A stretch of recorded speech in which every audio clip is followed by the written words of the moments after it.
Following is the trial balance of Radhika Limited on 31st March 2017. Debit balance stock, underline stock कहां पे आएगा आपका? Inventories. Clear है? Fix asset, fix asset, sundry debtor TR, staff advance STLS, short term loans and advance, cash on hand bank balance CNC, cash and cash equivalent, share issue expenses other non current asset, bill receivable TR trade receivable, investment NCI non current investment, credit balance share capital, general reserve, reserve and surplus, loan from bank of Baroda, LTB long term borrowing, provision for taxation STP short term provision, net profit for the year reserve and surplus, profit and loss account reserve and surplus, short term loans है ना, short term borrowing में डाल देने का, sundry creditor TP trade payable, unclaim dividend short term borrowing, unclaim dividend. इसके अलावा देखो adjustment क्या क्या बोला है, ट्रांसफर टू जनरल रिजर्व, तो बेटा जनरल रिजर्व के ऊपर टिक मार्क कर।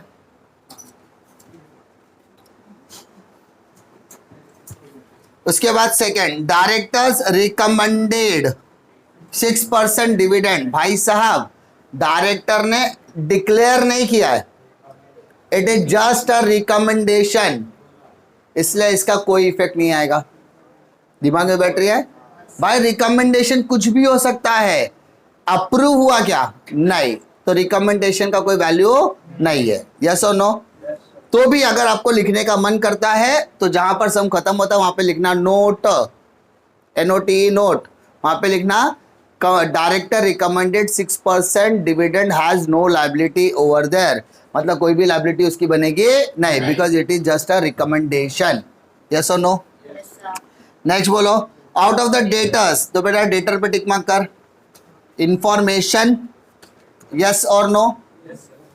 Sundry creditor included, creditor for goods 2,10,000 while remaining are for expenses, तो क्रेडिटर पर भी टिक मार्क आएगा। Information, loan from bank of Baroda is secured against stock, loan from bank of Baroda tick mark. Market value of the investment is 1,78,000 while its face value 1,60,000, तो investment के ऊपर भी tick mark आ जाएगा। Ignore previous year figure and corporate dividend tax. Prepare balance sheet as on 31st March 2017 as पर schedule 3 requirement after considering the above information. ठीक है, बहुत सारे बच्चों लोगों को लगता है या तुम लोगों को ऐसा लगता रहेगा कि सर हम लोगों को बहुत कंफ्यूजन हो रहा है फाइनल अकाउंट में, हो रहा है थोड़ा बहुत, इतू सा भी हो रहा है ना डाउट, तो मैं तुम्हारे कंफ्यूजन को करता हूं दूर। उसी का तो पैसा ले रहे हैं हम लोग। करना क्या मालूम है? सिंपल, जिसको समझ में ये नहीं आ रहा है कि मेरा आइटम डायरेक्टली यहां जाएगा कि इधर जाएगा, वो अपने 5 मिनट बढ़ा दो सम करने के, और जितने भी नोट्स टू अकाउंट यहां पर दिख रहे हैं उन सभी को यहां पर बना दो। समझा? यानी यहां पर सम करने की कोई जरूरत नहीं है, सारा सम हम यहां पर करेंगे और उसके बाद कुछ बचा कुछ आ रहेगा प्लस, तो और जो भी फाइनल फिगर आएगा, टोटल फिगर आएगा, वो टोटल फिगर को हम लोग क्या करेंगे? डायरेक्टली उठाकर बैलेंस शीट में डालेंगे। यस और नो? यानी पूरा सम कहां करेंगे हम लोग? नोट्स टू अकाउंट्स में करेंगे। क्लियर है क्या? सबसे पहले देखो डेबिट बैलेंस में सबसे पहला आइटम क्या दिया सर? स्टॉक। ये स्टॉक एक है कि दो? इंफॉर्मेशन है क्या बेटा? नहीं, तो आप इन्वेंट्री का कॉलम बनाओगे, क्या लिखोगे? स्टॉक। डायरेक्टली किया तो भी चलेगा, बनाया तो भी चलेगा, नहीं बनाया तो भी चलेगा। लेकिन अगर बोलता stock for raw material, stock of work in progress, stock of finish goods, तो बनाना पड़ता। तो फिलहाल इन्वेंट्री में डायरेक्टली लिख रहा हूं कितना? 10 लाख रुपीज। यस और नो? क्यों डायरेक्ट लिख रहा हो? Because there is a single item, yes और नो? इसके अलावा फिक्स एसेट, क्या फिक्स एसेट पर टिक मार्क वगैरह है? नहीं है, सिंगल आइटम है, दैट इज 24,70,000। तो क्या लगता है, बनाना चाहिए नहीं बनाना चाहिए? टिक मार्क विक मार्क है? डेप्रिसिएशन वगैरह कहीं दिख रहा है? तो डायरेक्टली लिखो चलेगा? तो सीधा यहाँ पर लिख रहा हूँ, टेंजिबल के अंदर कितना? 24 लाख, यस और नो? या कोई टिक मार्क वगैरह इंफॉर्मेशन वगैरह तो नहीं दिया है? नहीं लिखा तो भी चलेगा। आगे देखो बेटा, सन्ड्री डेटर पे टिक मार्क है, मतलब there is a information, okay. Check करो सन्ड्री डेटर के ऊपर क्या टिक मार्क है।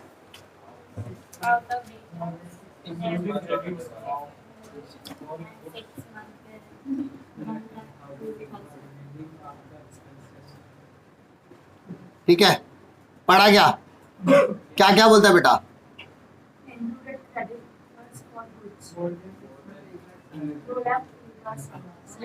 कि सर डेटर्स के अंदर दो चीजें इन्वॉल्व है। सबसे पहले what is the value of debtors? सबसे पहले बताओ। 8 लाख, ओके। अब इंफॉर्मेशन रीड करता हूं सर, डेटर का क्या इंफॉर्मेशन दिया है? Out of debtors debts are more than 6 month is 1,04,000। यानी डेटर्स दो तरीके के हैं, एक more than 6 months, how much? 1,04,000। तो बचा क्या सर? अदर। तो 8 लाख में से 1,04,000 बेटा माइनस कर। 6,26,000। सिर्फ क्लासिफिकेशन करने का अपने को क्या मिल रहा है? मार्क्स। नेक्स्ट लाइन बोल बेटा। Staff advance STLA how much? 1,92,800। Next Cash on hand. Cash on hand CNC cash on hand how much? 1,20,000. Next Bank balance. Bank balance 9,88,000. 9,88,000। Next बोल बेटा। Share expenses. सिंगल आइटम है, हाँ. Other में भी डाल सकते हैं या बनाकर लिखा तो भी चलेगा। मैं ऐसा मना नहीं कर रहा हूं कि नहीं बना सकते। नेक्स्ट बोल बेटा। अमाउंट 15,000 है, 53,200. 53,200। नेक्स्ट बोल। ट्रेड रिसीवेबल में आएगा वो बिल्स 1,16,000। ठीक है, नेक्स्ट बोलो बेटा। Investment. Non current investment, but investment के ऊपर टिक मार्क है जरा। How much? अब इंफॉर्मेशन पे आ जा बेटा। Market value of the investment is 78 और फेस वैल्यू 60,000। भाई साहब वही विचेवर इज लेस वाला कॉन्सेप्ट नहीं, यहाँ पे सिर्फ इंफॉर्मेशन शो करनी है हमें बस कि मार्केट वैल्यू 178 है और फेस वैल्यू 1,60,000, दैट्स इट। कुछ नहीं लेना, बाहर वैल्यू दिया 1.5 लाख रुपया, बैलेंस शीट में जो दिया वो एज इट इज आएगा, खाली हमें क्या करना है? इंफॉर्मेशन शो करना है। आगे बताओ।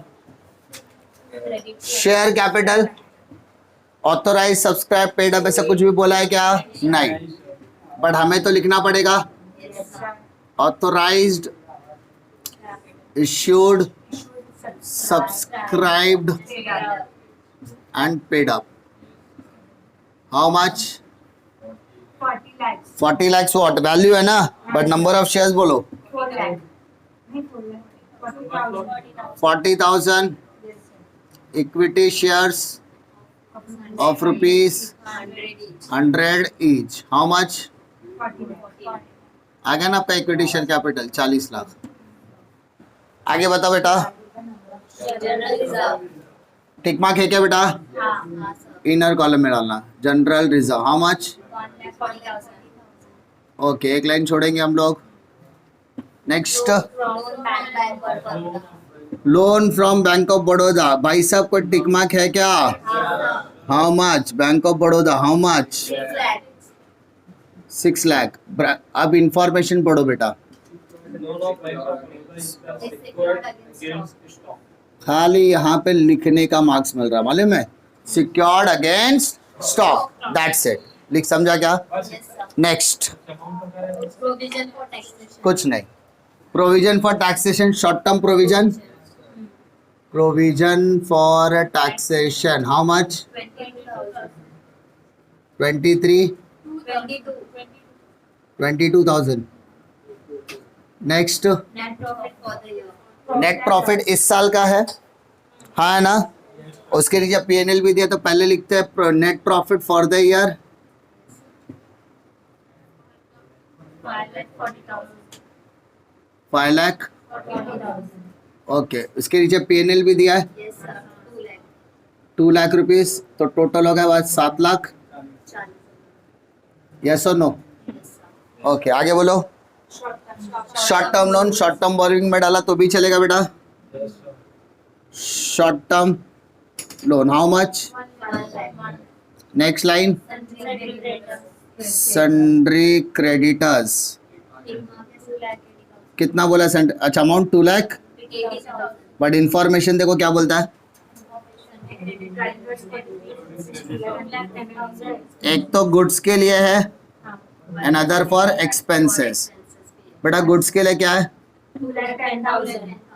तो 2 लाख 80 में से 2 कितने गया, तो बचा 70,000, तो 70,000 फॉर एक्सपेंसेस। यस और नो? सिर्फ सेग्रीगेट करना है। उसके अलावा बिल्स पेबल, बिल्स पेबल है क्या? नहीं ना। अनक्लेम डिविडेंड, तो अगर जिसका कोई नहीं उसका कौन होता है? अदर। तुमको समझ में नहीं है अनक्लेम डिविडेंड किधर जाएगा, बट इतना मालूम है इट शुड बी पेड। अरे हाँ है ना, उसको कहाँ डालने का? Other current liability. सर अगर मैंने शॉर्ट टर्म बोरिंग में डाल दिया चलेगा क्या? चलेगा, ठीक है, डाला तो भी चलेगा, बिकॉज 1 साल के अंदर उसे क्या करना होता है? क्लेम। और कुछ बोला है क्या? देखो सब में और कुछ बोला है क्या? एडजस्टमेंट की तरफ आओ बेटा। पहला एडजस्टमेंट क्या बोलता है? ट्रांसफर करना है, ट्रांसफर करना है, ट्रांसफर करना है। तो ट्रांसफर करने के लिए सबसे पहले अप्रोप्रिएशन करना पड़ेगा बेटा, कि टोटल प्रॉफिट में से देना पड़ेगा। तो अप्रोप्रिएशन में क्या है? Transfer to general reserve, how much? 1 lakh. और कहाँ ट्रांसफर हो रहा है? तो वहां पर जाके ऐड करना पड़ेगा कि नहीं करना पड़ेगा? How much? 1 lakh. तो 1 लाख 40 प्लस 1 लाख कितना हो गया बेटा? 2 लाख 40,000। कोई दिक्कत? नेक्स्ट बोलो। डायरेक्टर रिकमेंडेड 6% डिविडेंड आएगा क्या? नहीं आएगा, it is just a recommendation. बेटा ये क्या है? अपना रिकमेंडेशन है। थर्ड, डेटर्स वाला पार्ट हो गया। फोर्थ, क्रेडिटर वाला भी हो गया। फिफ्थ, लोन वाला हो गया। 6, मार्केट वैल्यू हो गया। 7, इग्नोर बोला है तो कोई टेंशन नहीं, इग्नोर ही मारो। शेयर कैपिटल कितना? Working note number, notes number 1, reserve and surplus. 7 lakh 40 में से 1 गया तो 640 बचा बेटा। 640 प्लस 240 कितना होता है? 8 lakh 80,000। Next, short term borrowing 6 lakh. देखो अभी सिर्फ क्लोज करना है। Short term borrowing 1 lakh, short term borrowing 1 lakh. उसके बाद sundry creditor 2 lakh 80, 2 lakh 80,000। Short term provision 22,000। Yes और no? Non current investment 1.5 lakh, 1,50,000। Okay. Trade receivable 9,16,000, 9,16,000। 8, cash and cash equivalent total कर बेटा। 11,08,000, 11,08,000। STL है 194। यस और नो? Working note number 10। इसके अलावा और कुछ बोला है क्या? देखो नहीं ना, पक्का? तो टोटल करो बेटा। कितना?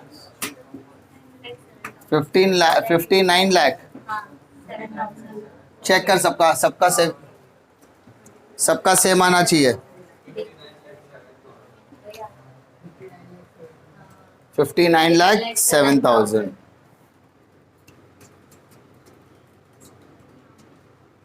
क्लियर है क्या? देखो और कुछ बचा है क्या? देखो